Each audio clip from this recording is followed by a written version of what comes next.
Welcome back to another episode of the Outsider Sports Baseball Podcast. Corey, Jason, Dylan, Mel, John, Pauline. Guys, we're done with the season. The season is officially over. We tied a bow on it last week. We're done. It is officially the off season. And the off season doesn't come without controversy. I really, really want to talk about this.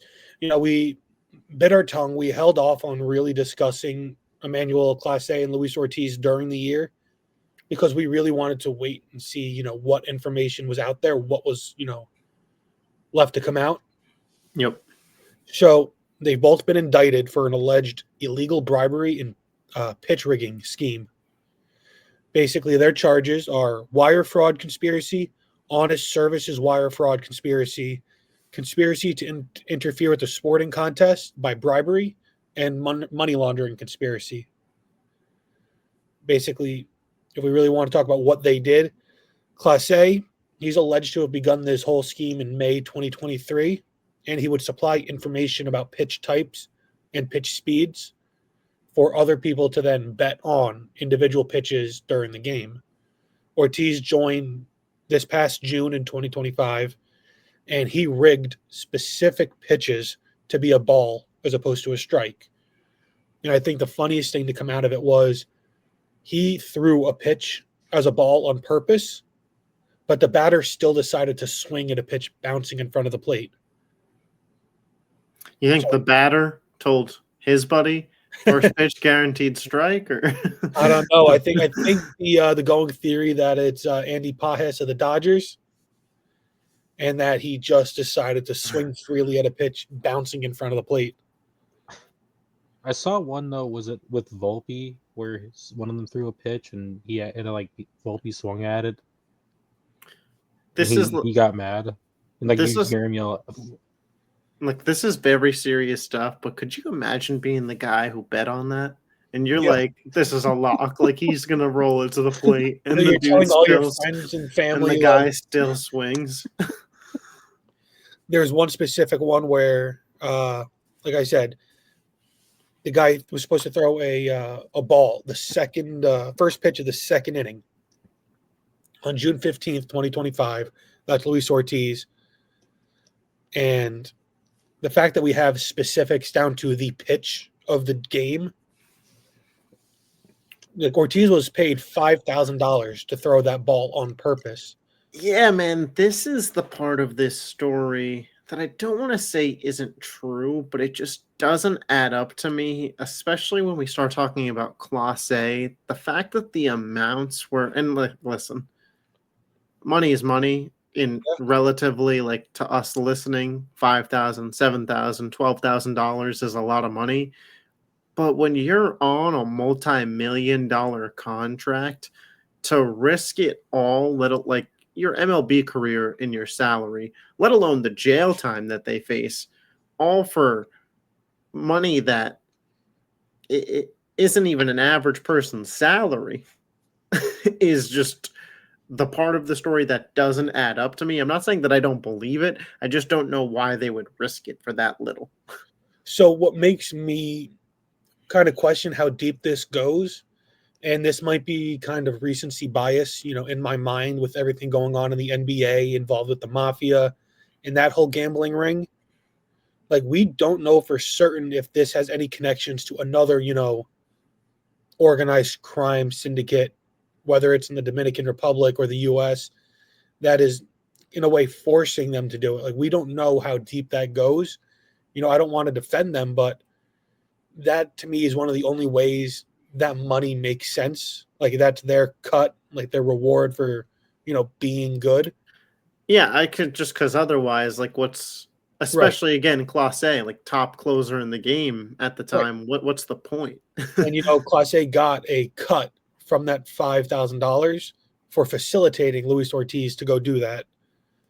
The scheme produced about $400,000 to $450,000 total in fraudulent bet winnings. Again, the numbers don't add up. That's just not even, Emmanuel Clase contract. Now, while you look that up, Clase was put on leave on July 28th, Ortiz on July 3rd, paid leave at that, but that's because of the union and their rules. Yeah, he makes $4 million a year. That's a lot different than $400,000. Yeah, I mean, not that, I mean, obviously there's MLB contracts that are way more than that, but you're, quarters on your dollar there. Yeah. Now, if they're convicted, they can face up to 65 years in prison each. Now, Yeah. I'm not saying they're going to get 65 years, but on the highest end, if everything, hits and they do consecutive sentencing and all that, 65 years. That's an insane, amount of time to give up for what amounts to a few $1,000s, not even a few $100,000 for them when they're making, millions. So Luis Ortiz was arrested in Boston. Clase is not in custody. Apparently, he's still in the Dominican Republic, claiming he's innocent. One of the things Major League Baseball did to combat this, which, I'm curious what you guys think, they put a $200 limit on all pitch-specific wagers. And I just think it's a little grimy that, one, they're still running with these specific bets, and two, that they're even allowed to limit what people can bet. Like, who says that they're allowed to do that? What control do they have over, what you and I can put on a bet? Control your own players, keep your own house in line. Why are you affecting everybody else?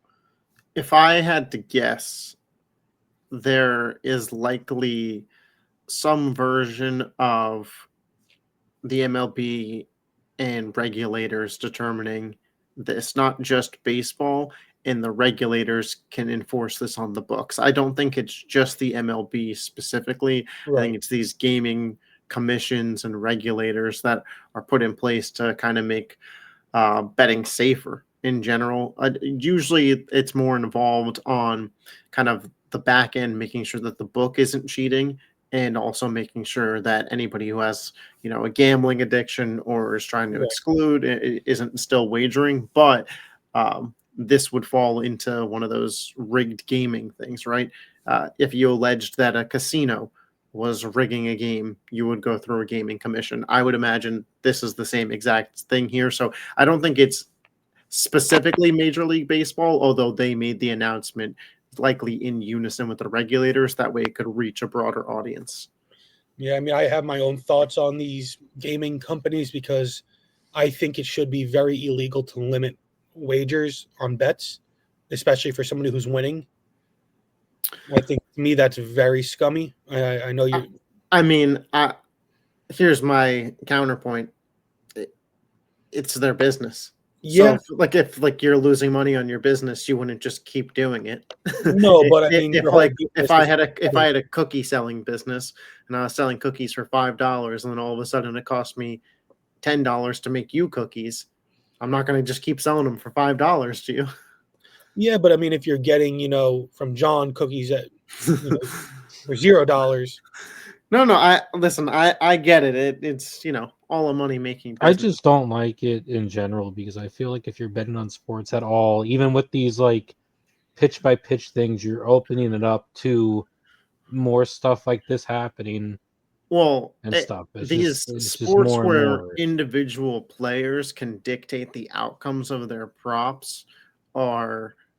This isn't the last time we're going to see it. I mean, the NBA situation happened first, and unders are the easiest to cash in the NBA. If you wanted to rig NBA unders, like Steph Curry under 3-pointers on a random regular season game versus the Pelicans, hey, guess what? Steph's not going to do that night. Shoot threes. Can't make them if they don't go in, or if you don't shoot them.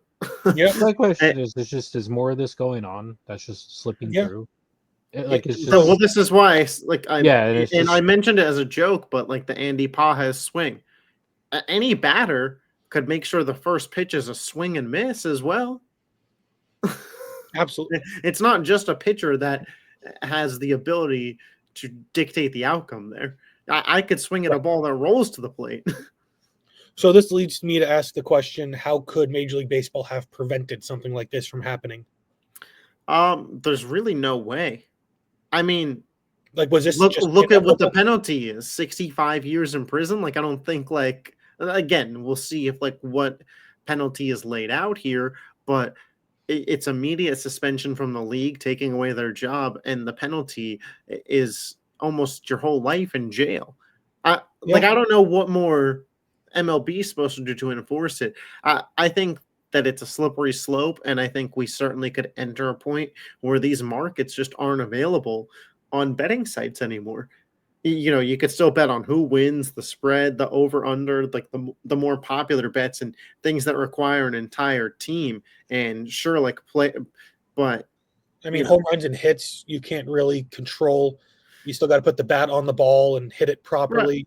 Right. I think some of these player markets, and they're a little abstract, like everything makes some money, but I don't think eliminating these books or these bets would put any of these books out of business. I don't think they're seeing enough action on these.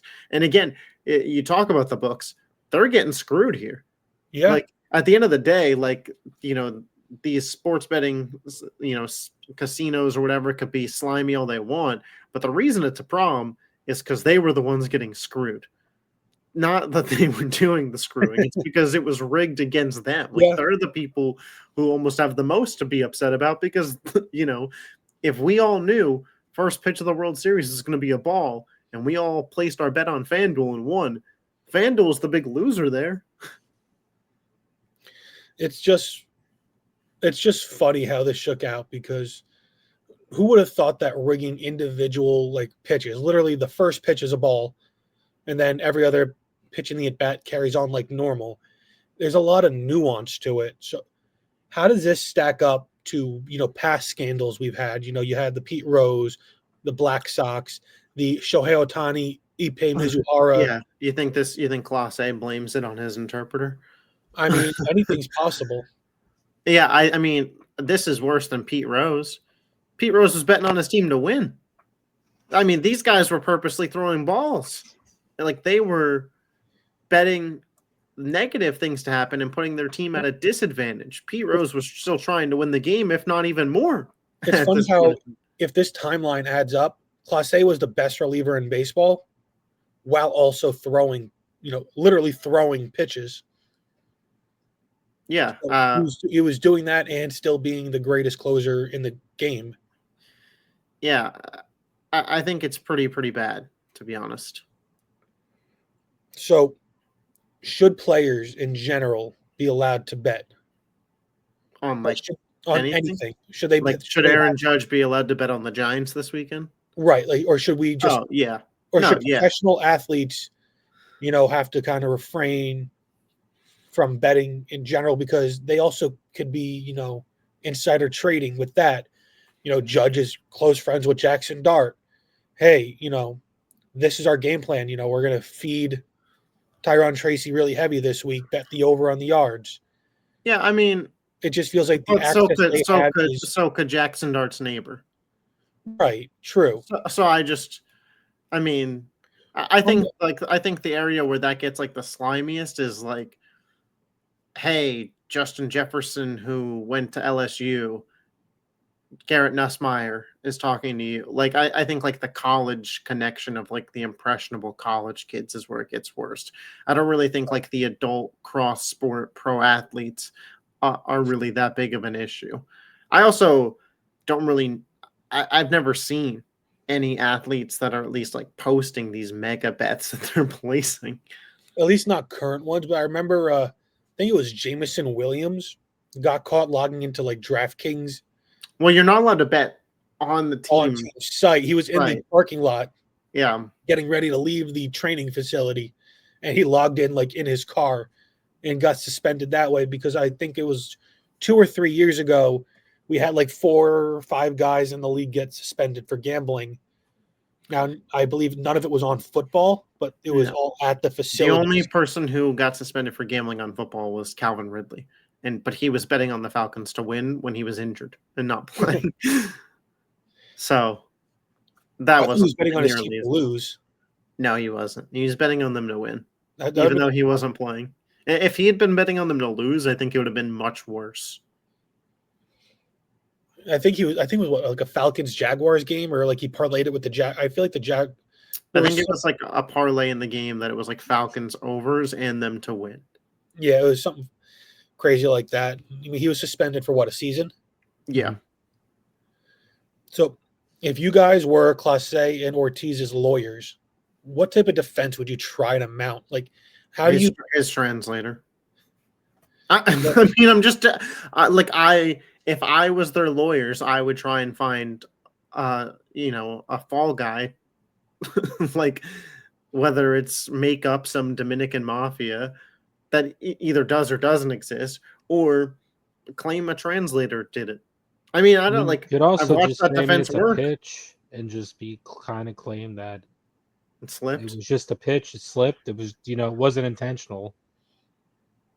But I mean, when there's not one pitch, it's I multiple mean, pitches. I my don't know how guess much. is But if these guys obviously, have been indicted, there's like but if enough they of a indicted, paper yeah. trail. Like, Right. That's- So, like, if you're the defense attorney, how, like, what would you build your defense around? Would you build it around, like what I said earlier about how I mean, that could just mafia what you made me said do could be it? the truth. So if that's like the actual truth, then that's Right. 1,000% what I'd be saying. If Like, it wasn't, or I like, would just I think I just saw. try and claim misunderstanding through like language barrier. So and I saw a tweet earlier. I don't know how accurate it is. I was trying to verify it and I couldn't because a lot of the information that's come from the DR, and we see that a lot with free agency signings and trades, where certain things are said that gets lost in translation.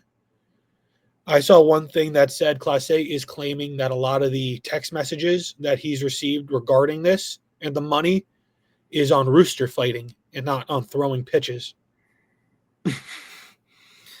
So I wonder that would be a crazy. That would be insane. So again, I don't know if that's an accurate statement. I did see that on Twitter from somebody who claims to be a reporter out of the DR. So take it with a grain of salt. I'm not saying it's a fact, but it is something that is now out there that. Do you think the courts should lay the hammer on these guys to kind of set a precedent of like this won't be tolerated? I understand it's people's lives. I'm just saying, like, maybe not. Do you think that they should? Do you think that they will? I think they will because somebody needs to be made an example out of. And I know we all that's how I feel like it's going to go. I think like right. We knew that it wasn't going to be Ohtani with everything going on there and how, there's a lot of conspiracies surrounding it. I'm just saying the Ohtani thing was investigated. I mean, the FBI looked into it. They found him innocent. And I mean, the FBI has no problem they have no problem putting away wealthy people. Like, they have no problem. Yes, but there's still a lot of curiosity surrounding that man. But this isn't about that guy. This is about Ortiz and Clase, who I do think will have the book thrown at them. I think Ortiz will get off a lot easier than Clase. Ortiz did it for like 2 weeks. Yeah, and I think Ortiz is also going to just absolutely snitch on Clase. As he should. I'm not going to say as he should because I don't, I mean, listen, if I was doing it for 2 weeks and somebody else roped me in that was doing it for 2 years, and then we get pinched it's my prison sentence against theirs. Yeah, see you later. You're cutting the deal. There's no shot Ortiz is going to get that 65 years. I'm sure. I think both will be banned for life from baseball. I think that's a given. Yeah, that's already. I think even if they're found not guilty, they're getting banned. Well, they're just getting blackballed. If they cheated to win a World Series, though, they'd still be playing. What was that, John? I said if they cheated to win a World Series, they'd still be in baseball. You got that right. One day we'll find out what really was going on with that. But can't bet. But I think that they'll both be, banned for life. And I think now what the commissioner's office stance is for life now means the life of the player and not the life of the sport, which is what previous interpreters had said. So when they're dead, they'll be removed from the lifetime list. Now, neither is a Hall of Famer.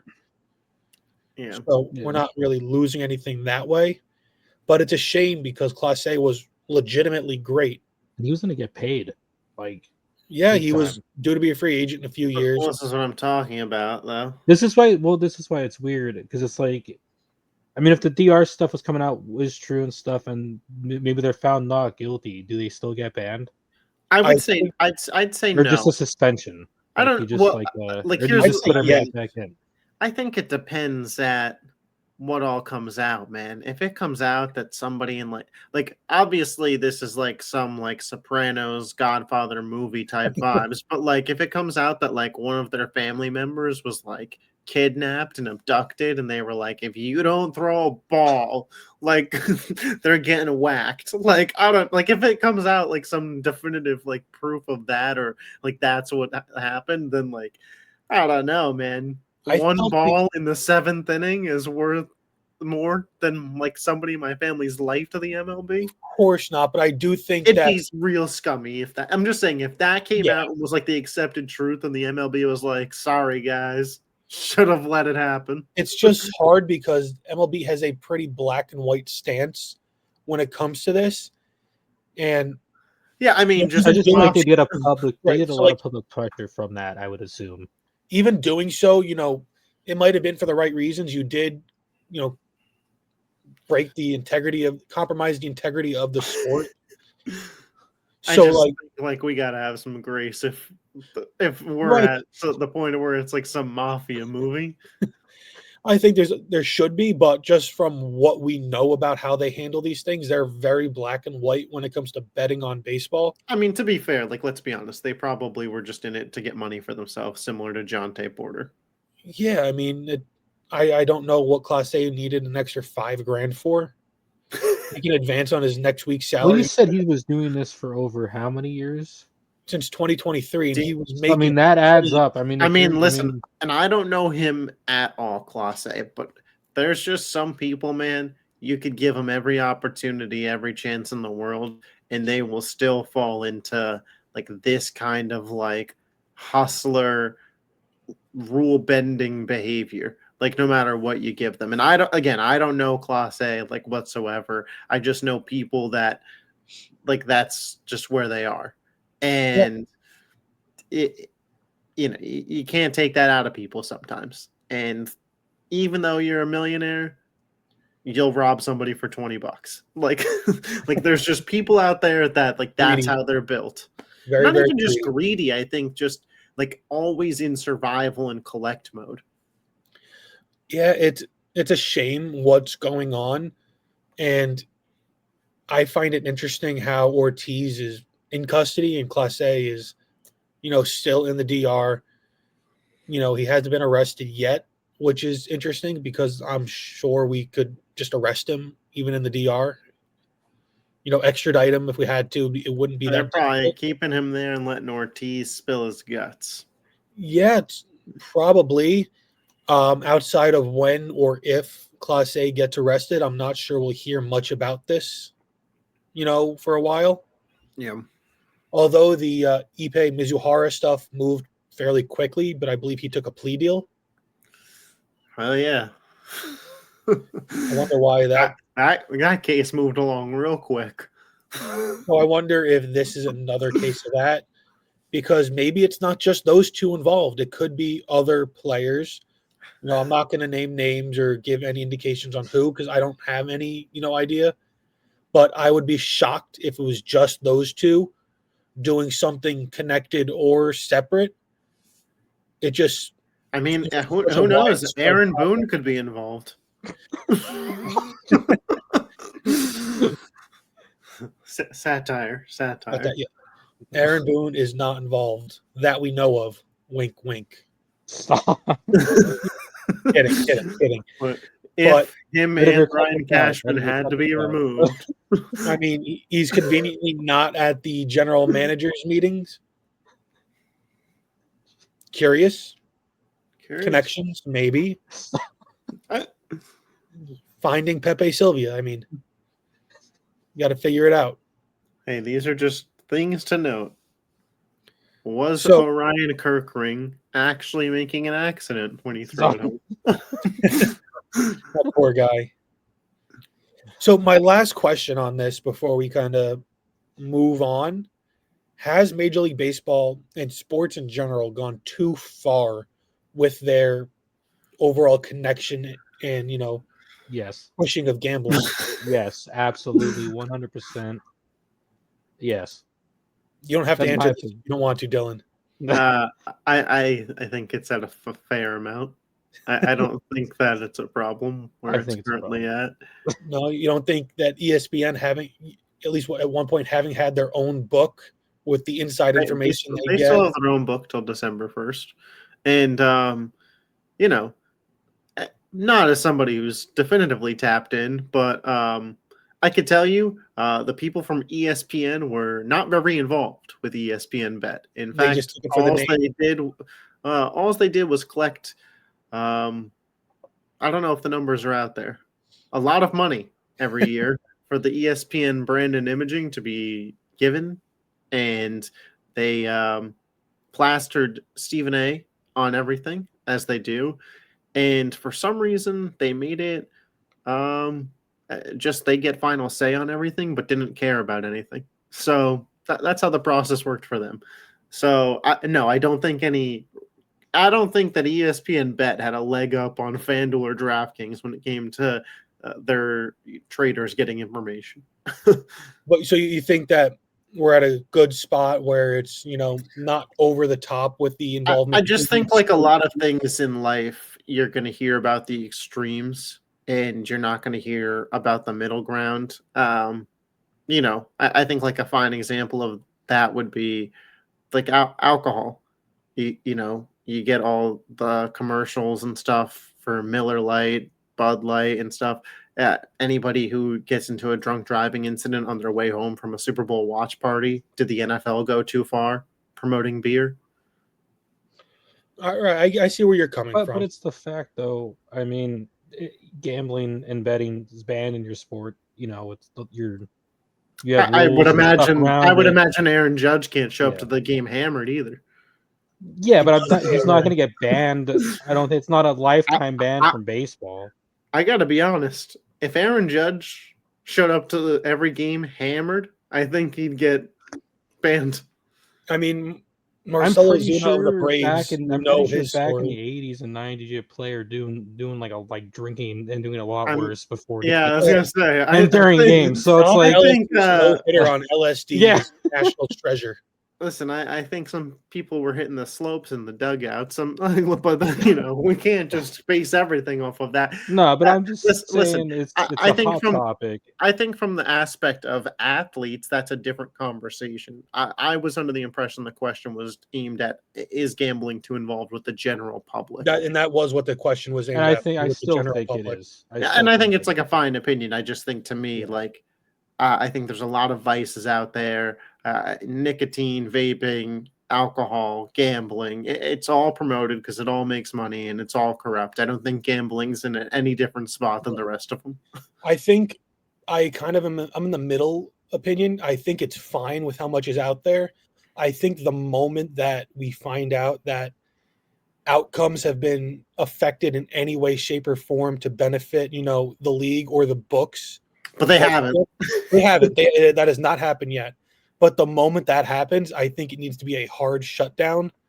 Like you have to claw all that. That'll never come out, by the way. No, they'll tooth and nail fight to keep that out of the public's eye.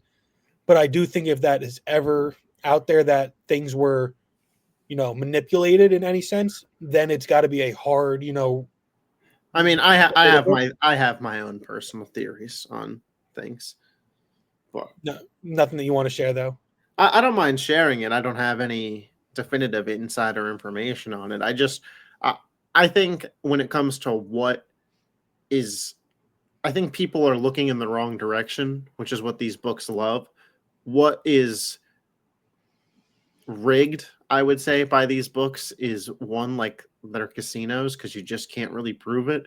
And two, you get the random spread bets that are affected, not who wins or who loses the game. Right. But do you guys, and a prime example of this that I feel, do you remember the Texans Chiefs playoff game last year?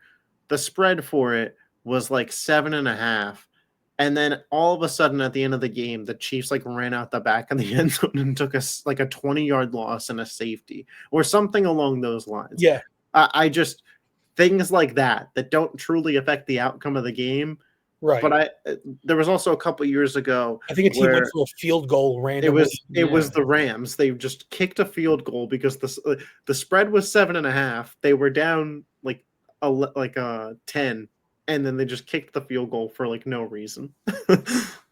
Yeah, I mean that's definitely up there, and I that's think like those would be the spots right. where it's And that's in line with what I was kind of getting at is if that's ever proven to be true, I think that's a big issue. I Because mean, not that it unless affects the Pablo Torre gets on his journalism kick again, there's just not really anybody out there that's going to be looking into that. I don't think because the leagues don't want it out and the books Nope. don't want it out. because it negatively affects them both. Yeah. Because But you be sure the second one player makes themselves $5,000. That comes out. for throwing a ball where he struck out the batter still. That'll be out. All right, so moving on from that, and we'll keep monitoring that situation and any new information we'll discuss because I do find that really, really interesting because this is, I would say, the closest thing we've gotten to a Black Sox scandal in a way. You know, this is worse than Pete Rose. This is guys legitimately throwing pitches. So I think that's something really cool to follow and see how the league reacts. But moving on, we had a couple awards settled. National League Rookie of the Year was Drake Baldwin, officially the Braves catcher. And then going back, you know, I have our picks from the beginning of the year. Our National League Rookie of the Year looks like somebody picked Drake Baldwin. Dylan called it. Dylan, take your flowers. I had Dylan insider called it. information. Dylan is the books. And then the American League Rookie of the Year was Nick Kurtz of the A's. None of us had him. 3 of us picked Yankees. And I'm sure 3 of us will pick Yankees again next year. Probably. Unbiased. I did think all of us did have Nick Kurtz and Baldwin like within like the last like month or so to win. Yeah, when we've discussed it, but it's Yeah. fun to look back at what we Yeah. thought on March 24th versus, you know, November 11th. I had think any of us- Dominguez for AL rookie. I think I had So just to run through, I'll run through it, what everybody said. Roque My Sasaki. National League Rookie of the Year was Augustin Ramirez. Ben said Roki Sasaki. That's what, yeah. Dylan said Drake Baldwin, and John, you said Roki Sasaki Yeah. for American League. I said Jason Dominguez. John, you said Jason Dominguez. Dylan said Will Warren. And Ben said Jackson Jobe. Hey, it sounds like we all lost except for me.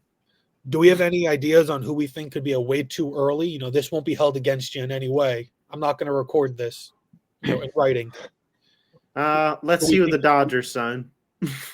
on who could be the 2026 Rookie of the Years. Someone on the Dodgers, probably. Like I think if I had to pick somebody right now, I would probably say like Walker Jenkins on the Twins, or like JJ Weatherholt to the Cardinals. They'd probably be the 2 guys that I would lean towards at the moment. But it's so hard to pick because I mean, I don't know what each team's needs are. Did you Savage get enough reps? No, I believe he'd be eligible next year. Cool. That's probably where I lean. Or Schlittler. Yeah. Schlittler, I was going to say, he's definitely a rookie Yeah. next year. I mean, like you might pick a Yankee because of that, but I don't know. Those 2 looked like Spencer Jones? No. No. I don't think Spencer Jones even plays in Major League next year. I don't think he plays in the major leagues for the Yankees next year. We'll talk about that when we talk about that. Yes, that's true. But National League Manager of the Year has been decided. Pat Murphy has won it back-to-back years. Let's go back and Double see. back-to-backs. Double back-to-backs. If we go back and look at our list, National League Manager of the Year, I said Terry Francona. John, you said Terry Francona. Ben said Carlos Mendoza of the Mets. Dylan, you said Rob Thompson of the Phillies. Hey, man, when Wheeler was healthy, they were on pace. I don't know if they would have given it to him, but they would have been a 1 seed, I felt. And what were the votes for? They gave it to the 1 seed in the NL, so. And then Manager of the Year for the American League was back-to-back Stephen Vogt of the Guardians. I don't think anybody picked that. I picked, you know what? I think me and Ben deserve at least a little partial credit, quarter credit, because we got the right division. We knew the No. division winner was going to get it.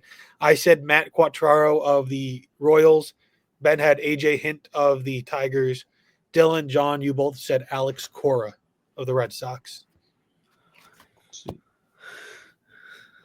Me and Dylan were really high on the Red Sox at the start. I was of the season. also very high on the Red Sox. I want to be I included. know me and John had them in the World Series.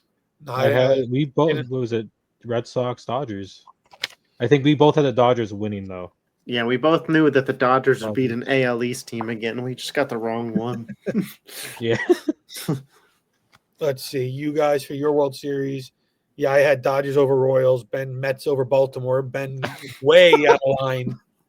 This is why Ben has stopped coming on the show. Yeah, you both had Boston losing to the Dodgers. Hey, we had the winner, right, John? We had two. The Red Sox did make the playoffs. We were the closest. We were the closest. I mean, even looking back at some of the other things that we did, you both had Judge leading the American League in home runs. So, good enough guess. Second place. And if he had stayed healthy, maybe Yes. first. yeah. How many did Judge end up hitting? I don't remember. 53, 54? Something. Dylan, you had him at 56. John had him at 51. Ben had Judge at 59. I had Yordan Alvarez at 42 leading the American League. 42 was, that was more egregious than picking Yordan. The number. Then if we go to the National League home run leaders, I had Matt Olson hitting 37, leading the NL. I was expecting a down year on home runs.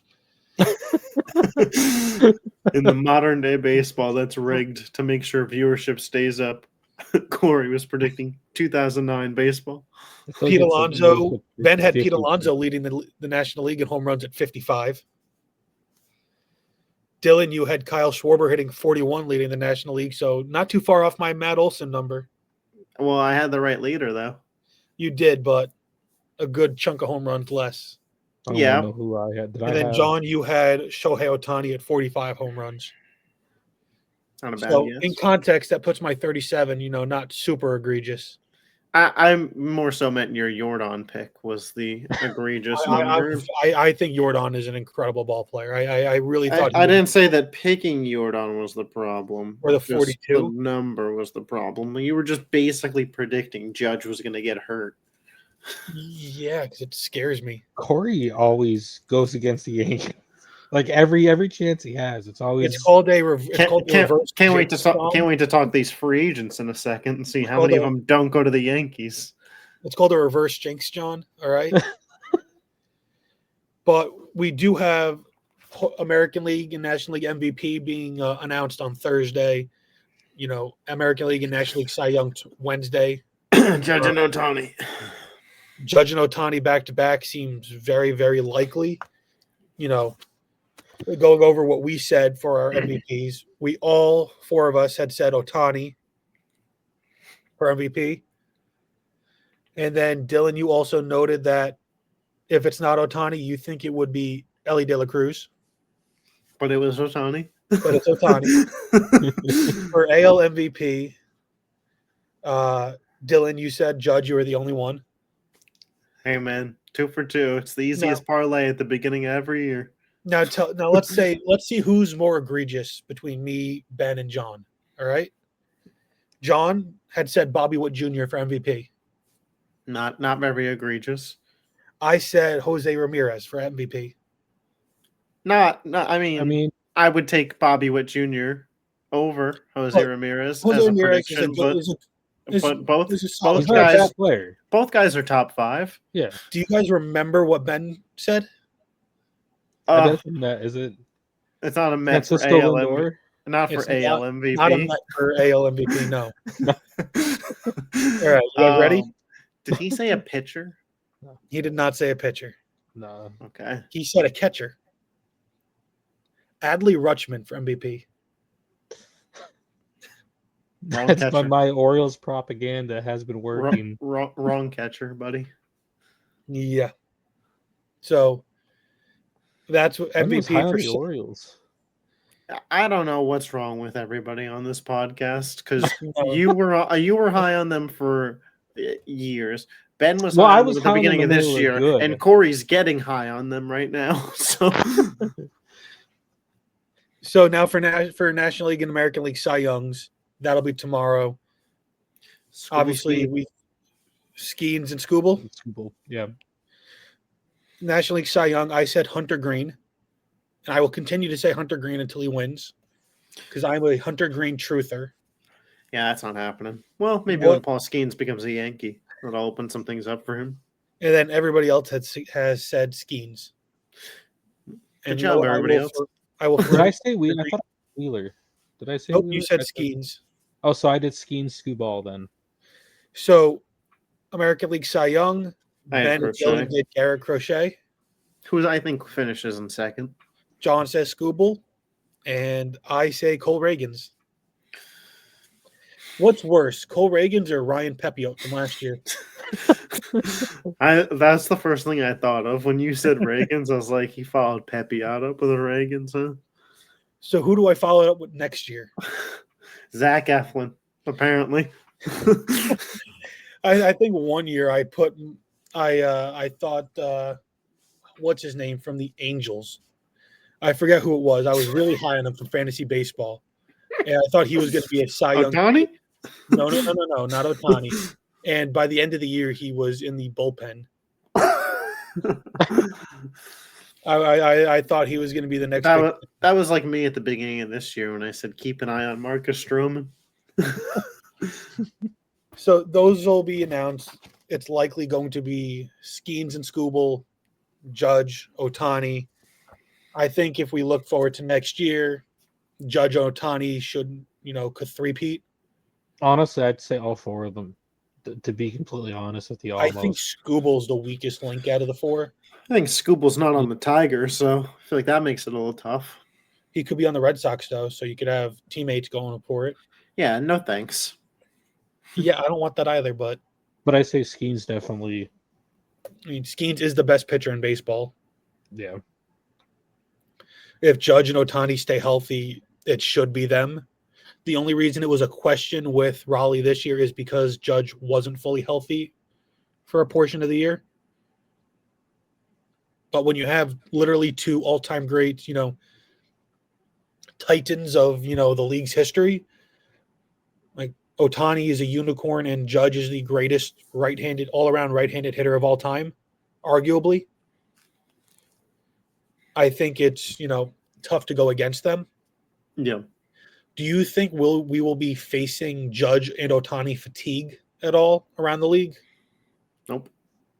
Because I do get the opinion we are experiencing some Judge fatigue in some circles. That's why they pushed Bobby Witt. That's why they're pushing Cal Raleigh. But we're not really seeing it. I think it's just like Yankee hate. I think maybe we see like some Dodger hate next year, but Ohtani hate? I don't know. Listen, I don't think anybody. I think the problem is Judge's competition are genuinely good at things that Judge wasn't viewed as good at, like Bobby Witt with the fielding and stolen bases and such. Like Kyle Schwarber's just like a can't pitch Shohei Ohtani. So right, he's just a DH. You can't be like, oh, what he does in the field. You can't be, oh, his average. Like Ohtani's just better than him in all those categories. And if Juan Soto was a Gold Glove fielder, I think that there would have been some conversation this year. I think we do start to put more into fielding, to try to discredit those two, because I do feel baseball wants other players to get it because they like the clicks and the controversy that it gets. I think they love Ohtani getting it, to be honest. I just don't understand why Judge can't get that same love. I think MLB doesn't mind Judge getting it. I'm sure they love the face of the Yankees being the best player in the AL.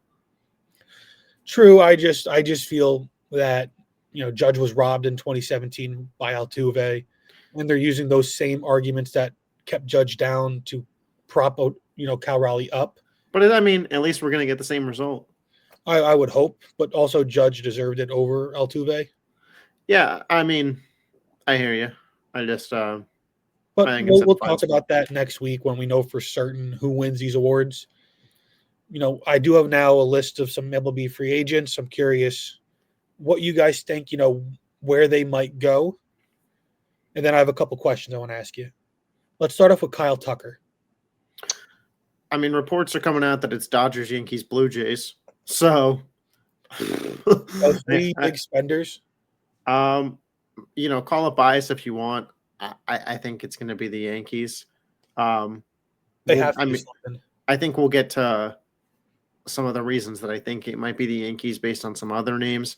I think Tucker fits everything that the Yankees lack: contact, good fielding, a genuine baseball player. And I think that after seeing the success of Toronto, the Yankees are going to be smart enough to kind of lean into playing baseball the right way again. Right. And The I think reason Tucker is a perfect candidate for that. I don't see him going to the Dodgers. He just doesn't really strike me as Dodgers type. I could see Toronto, I can see Toronto. but it's always so tough for Toronto to get free agents. And if it's got a free agent debating between the Yankees and Toronto, I think the Yankees have enough to sell him. I just think that the Yankees are And I tough. don't think he's Toronto's number one priority. I do No, think he he'll is be not. the Yankees' number one priority. I think that's very fair. My issue with the Yankees, not so much with the fit for Tucker, but they extended the qualifying offer to Trent Grisham, which I found very questionable because Very questionable, but I think he declines it. I think he accepts it. I think he declines because I think he takes 3 for 50 somewhere else to secure 50 over 22. That's fair. I do think it was a very Because I think he could easily be played out of the lineup this year.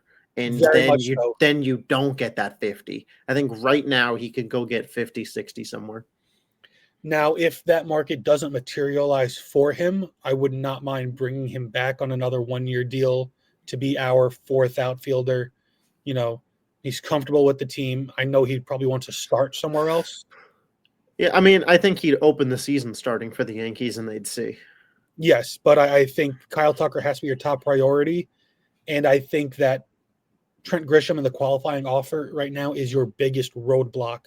Because if he does accept it, you're kind of in a weird spot with what your outfield makeup is. Yeah. I mean, we'll talk, assuming. Yeah, assuming.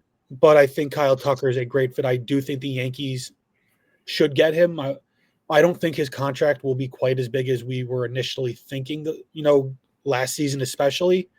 I think we're going to be cooling off with the $600, $700, $800 million contracts. I'm not sure we'll see one for a long, long time. How old's Tucker? 27. I think next year's age 28 season. So he'll probably get 6 or 7 years. I think he could get 10 years. And I think the Yankees are more likely to go more on the years. Well, the Yankees always operate that way. I mean, if the market is 6 or 7, the Yankees give them 8 or 9 for a lower AAV. That's like what they always do. And that's what they did with Max Fried last year. I don't mind them doing it because they have the money. There's no cap. And I don't mind it at somebody who's 27, 28. Right. We're not taking him to 40. We'll take him to 37. Yeah. Yeah. John, where do you think Tucker ends up? I would say the Phillies if they weren't going to go after Schwarber, but I think the Phillies are probably going to go after Schwarber. But I would say if that wasn't an option, they'd probably make a push for it because the Phillies do need, it would be better to have someone that can actually play the field and isn't just a DH. So I think, I don't think he's in the top 12 that Corey's going to bring up. I think Harrison Bader stays in Philly. Yeah, I think that on my list because I think the Phillies are more likely going to sign Bader and probably keep Schwarber. I mean, I like Bader. I think he's also a great player to have on a team that wants to win. Yeah. So where do you think Tucker ends up then? I want to agree with you guys with the Yankees. I would say I don't think the Dodgers. I feel like the Dodgers are getting crowded and stuff, and they'll probably go after other people and stuff. And I just feel like they can't sign everyone. Like they just can't sign I don't think they don't have you just don't have enough room on your team to sign everyone. No. And the Blue Jays are probably more concerned about signing Bo Bichette. more so than getting Kyle Tucker. Do we not think So- the Mets or the Red Sox could be in on Tucker? I mean, I'm just going off of the reports that I saw that for Kyle Tucker, it like was.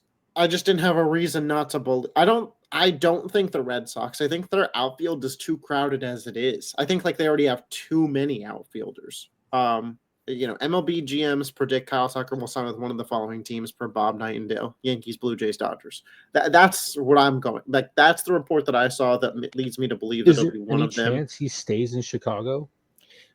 I think he's priced out of Chicago. Yeah, and I think we talked about this last week too with the weird stuff they're doing with their contracts. Shota They didn't take Imanaga and all that. yeah. It almost seems like they're trying to cut payroll. So, Yeah, I think the Mets I are a just think the sleeper, Yankees but are- I don't think so, man. I think the Mets got other areas that they got to focus on They besides do, that but they got line. Steve Cohen money. Their outfield isn't overly I crowded. think that they're going to be focused. I mean, we're going to talk about him, I'm sure, but I think that there's some infielders and some pitchers that they're targeting over outfielders. I think that it's like all the stars are aligning for it to be Yankees, Dodgers going after Tucker, and I think Tucker just doesn't strike me as go to the Dodgers kind of guy. When do we think Tucker signs? Post Thanksgiving, Probably early pre-winter mid-December. meetings. Okay, even as a Boris guy? I just think he's the market. Like I think he's the domino. He's the You know what I mean? Like Soto, Ohtani. like Soto, Boris guy, right? Am I tripping? Yeah. Yes, I mean like he was the market. So I think Tucker's the market. So gone are the days of Boris guys like Harper and Machado waiting till February to sign. I mean, I hope so. That was a bad offseason. I don't know if you guys remember that one. Yeah, I'd say before pre-December 15th, post-Thanksgiving, Tucker is signed. Next name I want to talk about is Alex Bregman, Mets. Red Sox. I'm saying stand Red Sox. See, but this is what I'm talking about with the Mets, where I think Oh, I think this is where Cohen money comes in because I think Steve Cohen and the Mets are willing to price out the Red Sox to make sure that they get, because they've been trying to get a third baseman for years. They tried with the Correa shit and like that all went south. Like Bregman's the guy that they want. There's another name I can see the Mets going after for third base that I'm going to talk about in a little bit. Yeah. But it's another guy it's a guy who's not natively a third baseman, but teams around the league have been calling around wanting him to be a second or third baseman. Mm. But the next one I want to bring up is Cody Bellinger. Dodgers. There's a contingency with him. I think Dodgers. I think Yankees get Tucker and Bellinger's back to the Dodgers. If the Yankees get Tucker, I think Bellinger goes to the Mets. I think he's a great fit for them. I don't see it. And then if Tucker does not go to the Yankees, then I think Bellinger is priority number one for the Yankees. I think Yankees get Tucker and Blue Jays and Dodgers are battling for Bellinger, and I think he picks the Dodgers. Is there a world where Bellinger and Tucker both sign with the Yankees? Or is that too crowded? I mean, there's a world.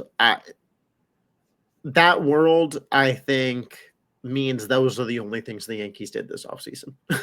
So just be like, if that happens, like be ready for Volpe at short, Jazz at second, Ben Rice and McMahon as like be ready for like no other changes. Which I'm not saying would be the end of the world. I'm just saying. I mean, I think that they would just run it with that lineup. And because there's another name that's floated around as a trade option. I know we've talked about it. I don't think that I think that would be it. I think that'd be it for Cashman. Next one up will be Framber Valdez, the starter. I've seen it floated around Toronto. I think he probably stays in Houston. What do you think, John? Phillies? I mean, Ranger's a free agent, so if you got Valdez, I would say that you're losing Ranger. Orioles are a very interesting option because if the ownership wants to pay, he is something that they desperately need. Another team I could see for Valdez, the Giants. I think Yeah, the Giants I are going to think have a very aggressive offseason for pitching, especially. Next name up will be Edwin Diaz, and I want to say Dodgers. I think he stays with the Mets. Right now, the reports are that the Dodgers will pay anything for a top end reliever. Yeah, I think he stays with the Mets. I think so will Steve Cohen. Do you think it takes less money to stay with the Mets at the No. end of the day? No. I think he will go wherever that paycheck is between those two teams. What do you think, John? Honestly, I mean, if the Mets, I'd be really shocked need a if he job. ended up anywhere else besides the Mets or Dodgers. I mean, I feel like that's the only two places that have the money to, like, the teams that need a top end closer, then have the money to pay a top end closer. Would be You don't those think two that the teams. Phillies will be in on him to really build a bullpen that way? They have to worry more about getting like Schwarber, And then like you have to they were convince right on either him stuff. or Duran to change their role. I don't think so. I Yeah, think like the that's Phillies. just I think As they long got as to they build have out a their bullpen. on like Duran and they have other people that they were about to sign like Ranger, Schwarber, Bader, JT, even people sleeping on that because I still think he's a very important part of the Phillies, roster, and I think people sleep on that and they're so focused on the other ones. But if the Phillies didn't have Duran, absolutely they're going in Diaz, absolutely, because they needed one. But I feel like it's going to be Dodgers, Mets, How about Bo Bichette? Toronto. They're gonna. If I think Toronto as well, but if he's not a Blue Jay, he's the one who I think the Mets might try to sign to play third base if they lose out on Bregman. I don't really like that either, to be honest. Teams are calling around seeing about him as a second or third baseman, not a shortstop. I think second's way more likely. I think he might move to second in Toronto. I think he should move to second in Toronto. I think he's a not phenomenal, but I just think Toronto is going to try and keep this core together the best they can. And I think Bichette's already there. So it's way easier to overpay him to get him to stay than to try and convince somebody like Kyle Tucker. And they will overpay. I mean, the thing is they have to overpay. They have money. And again, it's a salary capless sport. So overpaying is just paying more than the market value, but I think it makes sense for I don't think it's an overpay for Toronto to overpay the market price because of how valuable he is to their team and the fact that it was proven this year that it works. Like you were one half inning away from winning a World Series against the Dodgers. So you get your Savage better and you just build up that rotation a little bit better and maybe get another outfielder. Like they could easily be back next year. Does the Kyle Tucker sweepstakes affect their ability to get Bichette? If they sign Tucker, does that affect Bichette? I think Bichette's priority one. I think he's the first free agent signed because I wouldn't be shocked if it was done before Thanksgiving. Because I don't think he wants to leave. Yeah, I don't think he wants anybody to leave. can sign any day now. Yeah, I don't think he wants to leave. Like, I think he wants to stay, and I think that they're going to pay him to stay. I think they're going to let him see what the market is. He's going to see what the market is, and then his agent's going to go, "This is the number," and they're going to go, "Great, we're going to bump it this much and give you extra years and make you a Blue Jay for life." The same way they did Vladdy. It's just the fact because the Blue Jays. I mean, it's in the past. They're always in the sweepstakes for every top free agent, every but they can never convince them to come. But they can't come in. They have the money, and I think they have the money to spend. They want to spend the money. Not only do they have it, they want to spend it. And you have this guy here. He's already in Toronto. He's already there. It's like I would be absolutely surprised if he goes anywhere else but Toronto. Like I feel like it's a done deal. It's just how much. It's just the question is how much money is he going to get? Next name up is Pete Alonso. Oh, I mean, this is an interesting one. The relationship between him and Steve Cohen, at least on the outside, seems like it's soured. I think that he's the most important player on that Mets roster. He is the heart and soul of that team. I mean, I think they get Bregman, and I think getting Bregman, you can move Vientos to first and lose Alonso. But I think I'm just struggling with where I see him going instead. Boston. I could see Boston. I think they like their youth though, and I think They don't have an option at first base. They do not like Tristan Cassis. They don't really have like Romy Gonzalez. I don't think they really. I mean, I could see Alonso to Boston. Nathaniel Lowe there. I think it's possible we see Seattle move off of Naylor and they bring in Alonso. I mean, the Cubs have also been linked to Alonso. I just don't know if that's the direction they're going to choose to go. I could see it, especially if they move off of Tucker. Be a cheaper option. Next name up will be JT Realmuto.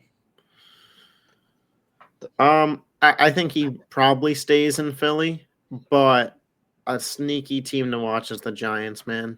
I could easily see that GM overpaying for a catcher who's probably past his prime. I love JT. I'd love to see him come to the Yankees, but I just don't think that's a need for us.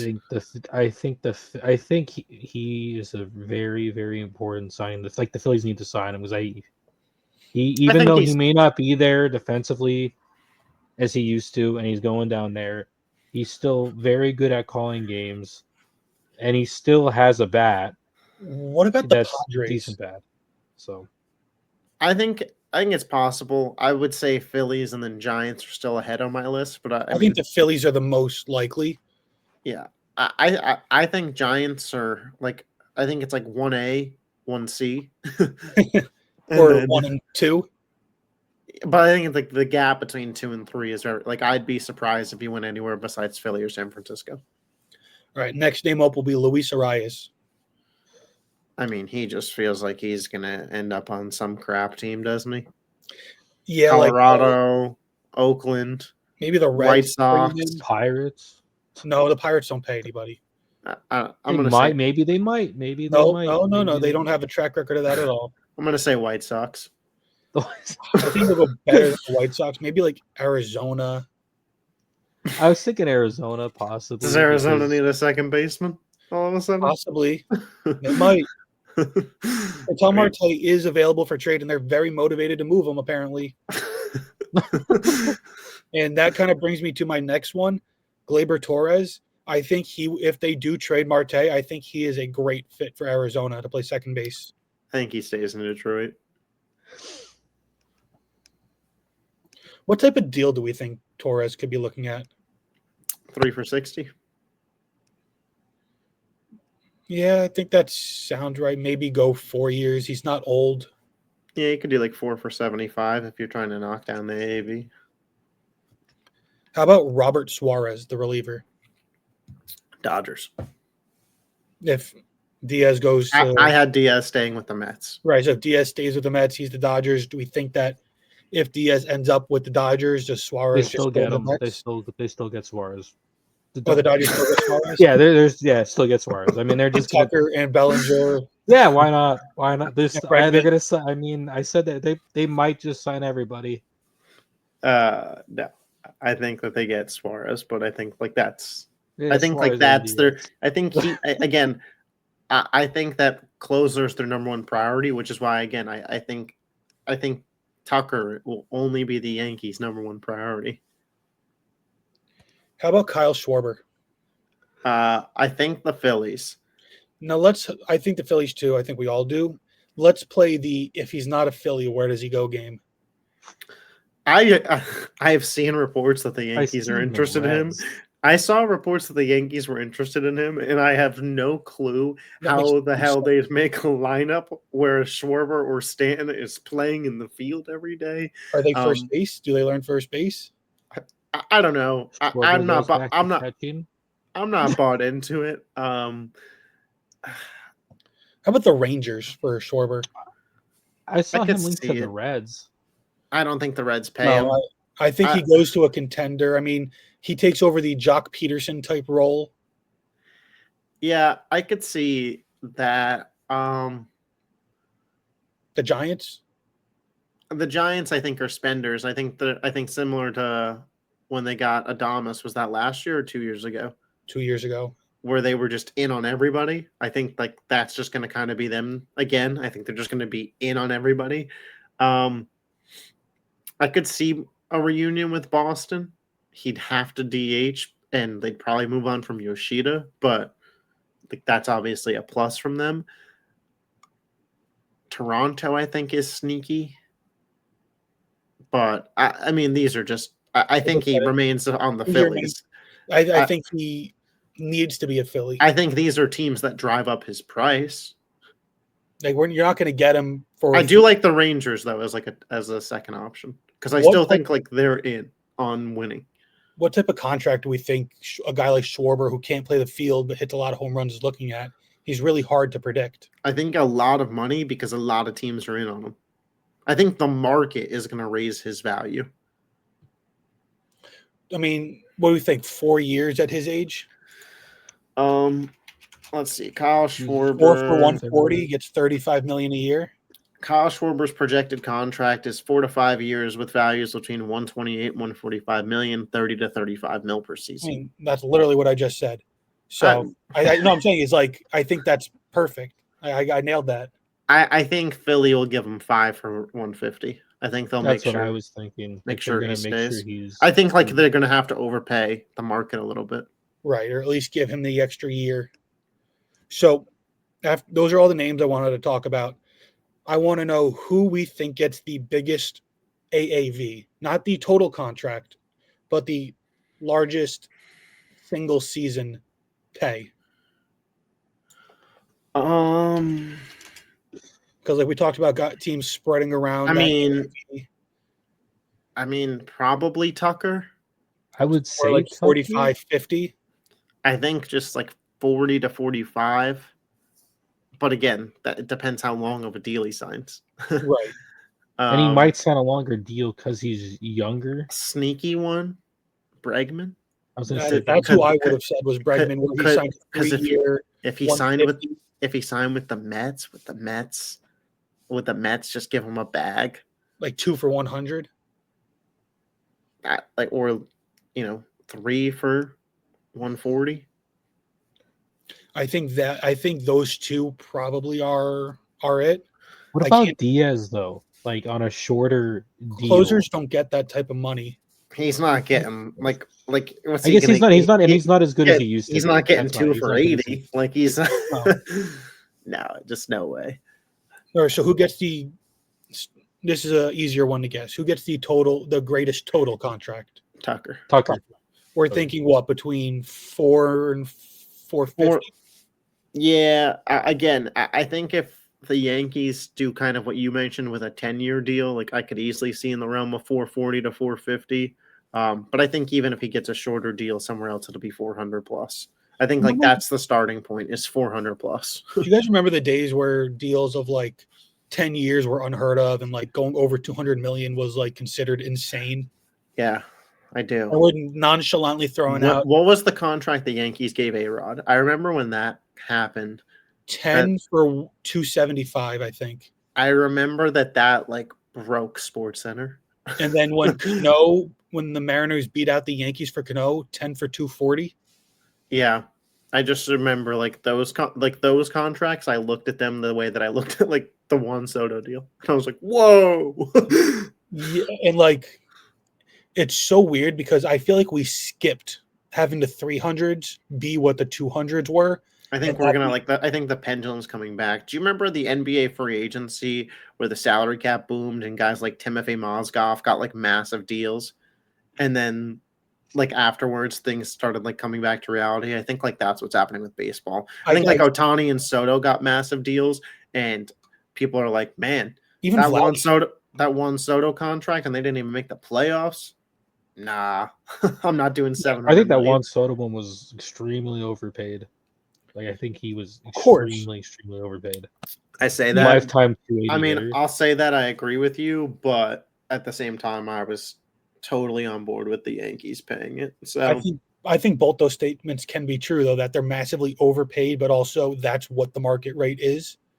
Yeah, that's why it made more sense for the Yankees to pay that for him, but not the Mets, because the Yankees, I feel like, had a better. I think it was like proven that he was the piece they were away. Yeah.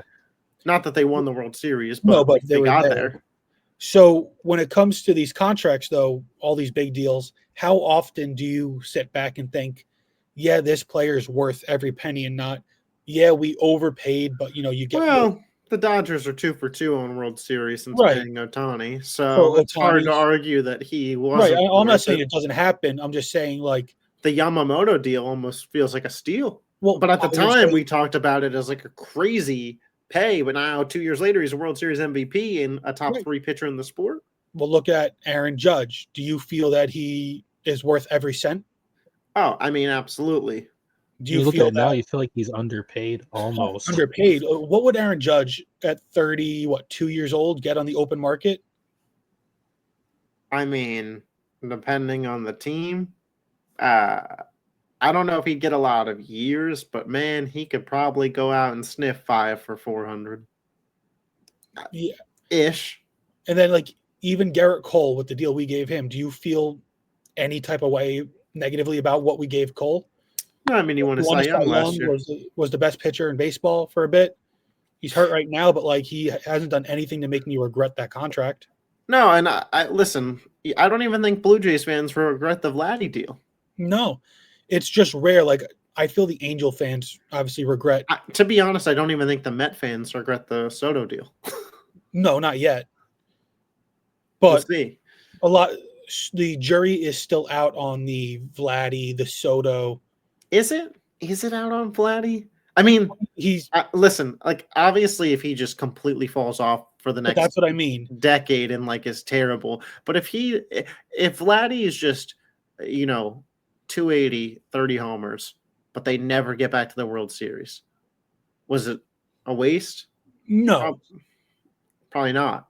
no, but that's what I'm saying is, are the chances of it being a waste? No, not at all. I don't think it's very high, but the fact that he hasn't I mean, played because like by that since- logic, could the judge will the Judge contract be a waste? If like no, I don't think we'll ever at this point because we're a couple years I in. think all of these contracts in the last 3 years of the deal are going to look like overpays. But I think like that's the business you play. Right. It's not like you're overpaying those back. Like I think Anthony Rendon, that's a miss. I think even the Trout extension, Angel fans are kind of just whatever about now, where it wasn't really worth it because he hasn't. How many jerseys does Trout sell? I guess that'd be. I mean, that's just like Yeah. the business mind in me, where it's like, well, is it an overpay if he Like, you have continues to Machado make the with the money back in Padres. merch? Yeah, Harper with the Phillies, which is an underpay. Yeah. Which was an underpay when he signed it. Yeah, well, certain teams didn't even feel the need to take a meeting with him. Nope. Especially teams that he rooted for since childhood and has been on record wanting to be on. Hey, could still happen. So, out of all the players that we named, the last thing I want to ask you guys is, what is the craziest player to team, match that you think we can find? Like, is there a team that kind of comes out of nowhere that spends big this offseason? I mean, the craziest one is Tucker back to the Astros, right? That would be, just come. What a fleece on the deal, right? 1 year rental for the package they got back. that would be. But then in that case, I feel like it would have been even funnier if they did trade him to the Yankees, because that would have been another, middle finger to them. Yeah, like that's. I think like that's got to be the craziest one. I mean, we're not talking Tucker to the Pirates or Marlins. All right, hear this one. Bo Bichette to the Dodgers, Betts back out to the outfield. I mean, that'd be crazy. That would be crazy, but also, like, would you put it past the Dodgers to do that? Not at all. I mean, we didn't say unrealistic. Like No, crazy, but like crazy, like crazy and unrealistic is like Kyle Tucker to the Athletics. Like, right, let's but I'm just talking like about not even crazy- waste our no, times. You had it right. I'm talking crazy realistic. Oh, I mean, Bichette leaving the Blue Jays to Just go for the Dodgers. I mean, this is like KD to the Warriors-esque. Yes, I think that might be the biggest one. Diaz to the Dodgers, I think, could rival it. I got another one that John's gonna hate. Pete Alonso to the Phillies. Schwarber leaves. Bryce Harper's your DH. I can see that. I mean, honestly, because but it'd I be can crazy. see that, because that would be some. I can see that. Alex be great. Bregman back to the Astros. I mean, again, like another one that would be weird. I don't think so. They're pretty set What at about third base. Bregman and Alonso to the Phillies? Well, then what do you guys do with your starting third baseman, the superstar? Just trade him away. Trade him away. I mean, Bregman to the Yankees would be pretty weird. It would be very weird, especially because we could have got him for relatively cheap last year. But as great of a season as he had, I still put a lot of, stake into park factors. And I just don't think over a full 81 game season in Yankee Stadium, I don't think he'd be as good. I was just I don't think he would be near as good. just talking about some Yeah. wild ones. I mean, Gleyber Torres back to the Yankees. I mean, that'd be like funny, but I don't think it'd be like JT wild. Realmuto to the Mets. The Mets give up on Francisco Alvarez. Yeah. That would be Realmuto back to the Marlins. Finish where it all started. Realmuto- They give up on Auguste Ramirez. Or even Kyle Schwarber to the Orioles, be their DH. No, thank you. You don't want to see that? I just don't want any reason for you guys to falsely believe in a team that has no pitching. Well, that's because they're going to sign Framber Valdez. See, that's a fit that I can see happening if the ownership wants to pay. Yeah.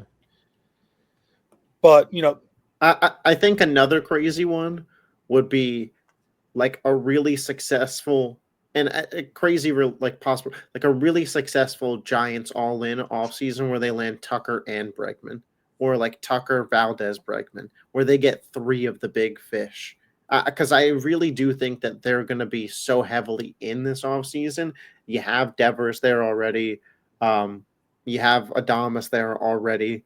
You have Webb there already. I just think like they could convince a couple guys, hey, you guys come here and we're starting something big. the only reason I'm going to give any pushback to that, because I do think it's very possible, the manager that they chose to hire coming from college, I think they hired him to manage a lot of youthful personalities in that locker room.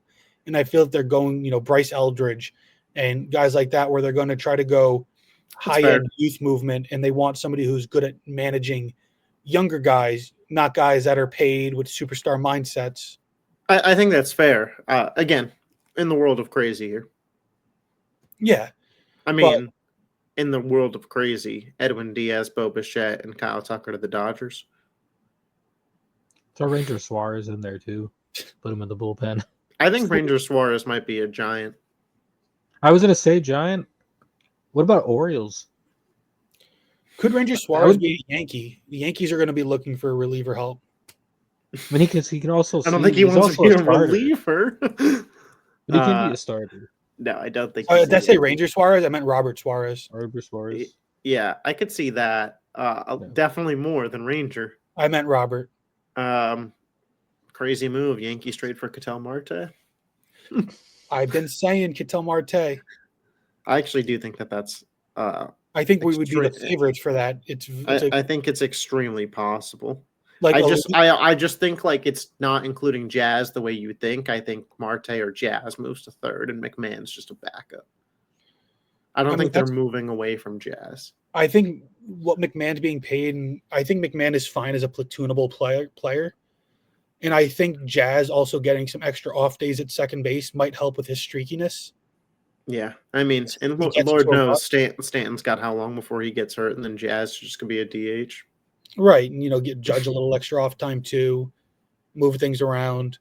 But I think Marte for like a Luis Heel centered package, the Yankees and Diamondbacks for what they both need are very good fits.